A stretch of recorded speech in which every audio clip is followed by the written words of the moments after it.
Maharashtra superfast news चॅनलमध्ये आपले सहर्ष स्वागत आहे। खास सत्याची थार लेखणीची महाराष्ट्रातील ताज्या आणि वेगवान बातम्या पाहण्यासाठी आपल्या हक्काचे चॅनल शेअर करा, लाईक करा आणि सबस्क्राईब करा। धन्यवाद। मुंबई गोवा महामार्ग पूर्ण करा, नंतरच टोल घ्या।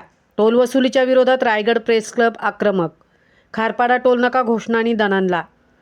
गेली 17 वर्ष अपूर्ण अवस्थेत असलेल्या मुंबई गोवा महामार्गावर सुरू करण्यात आलेली टोल वसुली तात्काळ बंद करण्यात यावी, तसेच महामार्गाचे काम पूर्ण होऊन अधिकृत उद्घाटन होईपर्यंत टोल आकारणी थांबवावी या ठाम मागणीसाठी रायगड प्रेस क्लबच्या वतीने खारपाडा टोल नाक्यावर जोरदार आंदोलन करण्यात आले।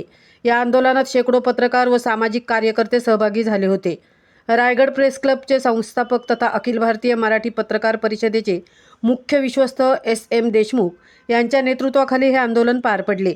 यावेळी मराठी पत्रकार परिषदेचे विश्वस्त शरद पाबळे, रायगड प्रेस क्लबचे अध्यक्ष प्रशांत गोपाळे यांच्यासह विविध तालुक्यातील पत्रकार मोठ्या संख्येने उपस्थित होते। या आंदोलनाला मराठी पत्रकार परिषदेचे सचिव अनिल भोळे, जिल्हा प्रेस क्लबचे माजी अध्यक्ष अभय आपटे, विजय मोकल, भारत रांजणकर, कार्याध्यक्ष संजय मोहिते, उपाध्यक्ष मोहन जाधव, पेण प्रेस क्लब अध्यक्ष देवा पेरवी, पनवेल प्रेस क्लब अध्यक्ष प्रशांत शेडगे यांच्यासह विविध तालुक्यातील पत्रकार व सामाजिक कार्यकर्त्यांनी पाठिंबा दिला।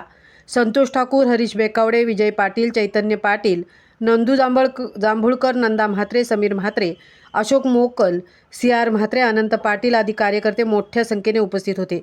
खारपाडा टोल नाक्यावर आंदोलनकर्त्यांनी टोल माफी झालीच पाहिजे, पूर्ण महामार्ग त्वरित पूर्ण करा, सर्व्हिस रोड तात्काळ बांधा अशा घोषणा देत संताप व्यक्त केला।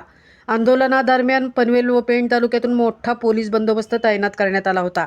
मागील आठवड्यात सुरू करण्यात आलेला खारपाडा टोल नाका त्वरित बंद करण्यात यावा या मागणीचे निवेदन रायगड प्रेस क्लबच्या शिष्टमंडळाने सार्वजनिक बांधकाम विभागाच्या पनवेल कार्यालयातील अधिकारी इंगवले यांना दिले।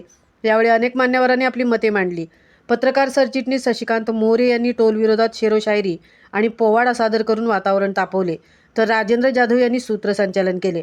महामार्गावरील सर्व्हिस रोड, गटारे आणि टोल माफीबाबतचा निर्णय केंद्रीय स्तरावर पाठवण्यात येईल असे आश्वासन महामार्ग विभागाचे अधिकारी इंगवले यांनी आंदोलनकर्त्यांना दिले। टोल वसुली न थांबल्यास जूनमध्ये आणखी मोठे आंदोलन। महामार्गाचे अपूर्ण काम, 2 टोलमधील कमी अंतर आणि अन्यायकारक टोल वसुली याबाबत केंद्रीय वाहतूक मंत्री नितीन गडकरी यांची लवकरच भेट घेणार असल्याचे SM देशमुख यांनी सांगितले। महामार्ग पूर्ण झाल्याशिवाय टोल वसुली सुरू करू नये आणि सर्वांना टोल माफी मिळाली पाहिजे, अन्यथा जून महिन्यात याहीपेक्षा कितीतरी मोठे आंदोलन उभारण्यात येईल असा इशाराही यावेळी देण्यात आला। महाराष्ट्र सुपरफास्टसाठी धनाजी घरत, तृप्ती भोईर, पेण। इनकम्प्लीट आहे ते या कॉन्ट्रॅक्टचा त्यावेळेस भाग नव्हता। म्हणजे जे सर्व्हिस रोडचं जे म्हणताय ना, सर्व्हिस रोड जागोजागी नाही आहेत, मी मान्य करतो, परंतु मी इथं आल्यानंतर जेव्हा रोडचं परीक्षण केलं तेव्हा माझ्या हे लक्षात आलं की जे सर्व्हिस रोड्स आहेत हे या कॉन्ट्रॅक्टरच्या कार्यक्षेत्रातले नाही आहेत। म्हणून आम्ही त्याचा वेगळा प्रस्ताव मागच्या 1.5 महिन्याखाली दिल्लीला पाठवलेला आहे। दिल्लीने त्याचं कॉग्निझन्स घेऊन त्याच्यावरच्या ज्या क्वेरीज आहेत त्या आम्हाला पाठवलेल्या आहेत, त्याचं उत्तर देऊन आम्ही काल परवा पुन्हा पाठवलेलं आहे। तर त्याला तुमच्या दृष्टीनं तो पूर्णपणे अपूर्ण आहे, कारण की तुम्हाला याच्याशी काही घेणदेण नाही की रोड एवढा बंद आहे, मग याच्यातला हा भाग याच्यात होता का नव्हता।